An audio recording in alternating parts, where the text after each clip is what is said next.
ကဘာကြီးလုံးနေတယ်ဆိုရင်ကဘာကြီးတွေကလူတွေရေတွေနဲ့ရာရာကဘာလို့အောက်ကိုပြုံးမကျသွားရတာလဲဆိုတဲ့မိကုံမျိုးတွေးမိကြတဲ့လူတွေရှိကြမှာပါဒီမိကုံအတွက်ဖြစ်ကတော့အောက်ပြုတ်ကျနေကြတဲ့ဆိုပြီးဖြစ်မှာပါကျွန်တော်ကတော့ဆရာဖုံးပါဒီတော့ကဘာကြီးလုံးလို့ကဘာတွေကအရာတွေအောက်ကိုပြုတ်ကျနေကြလားဆိုရင်အပေါ်နဲ့အောက်ဆိုတာဘာလဲဆိုတာကိုပြန်မေးရပါမယ်လူတွေကိုအပေါ်ဆိုတာပင်နာလဲမင်းကောင်းကင်ဘက်ကိုလည်းညှို့ထုတ်ပြကြမှာဖြစ်ပြီးအောက်ဆိုတာပင်နာလဲမင်းတော့မြေကြီးဘက်ကိုလည်းညှို့ထုတ်ပြကြမှာပါဒီလိုမျိုးကိုမှအာကာသထဲမှာစဉ်းစားကြည့်ကြပါမယ်အာကာသထဲကနေကဘာကိုရိုက်ထားတဲ့ပုံတွေကိုကြည့်ရင်ကဘာရဲ့မြောက်ဘက်ကိုပုံရဲ့အပေါ်ဘက်မှာထားပြီးရိုက်ထားကြတာကိုတွေ့ရမှာပါအပေါ်ကမိကုံကဒီပုံကိုနားလည်မှုလွယ်တာကနေလာပါတယ်လူတွေကကဘာရဲ့ပုံကိုမြောက်ဘက်ကိုအပေါ်တောင်ဘက်ကိုအောက်အနေနဲ့တွေ့နေကြတာများလို့တကယ်မြောက်ဘက်ကိုအပေါ်တောင်ဘက်ကိုအောက်လို့အထင်မှားမိကြတာပါဒါပေမဲ့တကယ်တမ်းပြောရရင်အပေါ်အောက်တောင်မြောက်ဆိုတာလူတွေသတ်မှတ်ချက်ပဲရှိတာပါ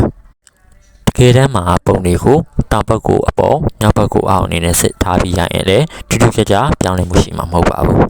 ခုနကလိုကဘာကိုအာကာသထဲကနေလှမ်းကြည့်ရင်တော့ကောင်းကင်ရှိတဲ့ကဘာလုံးအပြင်သားကအပေါ်ဖြစ်မှာဖြစ်ပြီးအဲ့ရဲ့အတွင်းဘက်မြေကြီးရှိတဲ့နေရာကတော့အောက်ဘက်ဖြစ်မှာပါ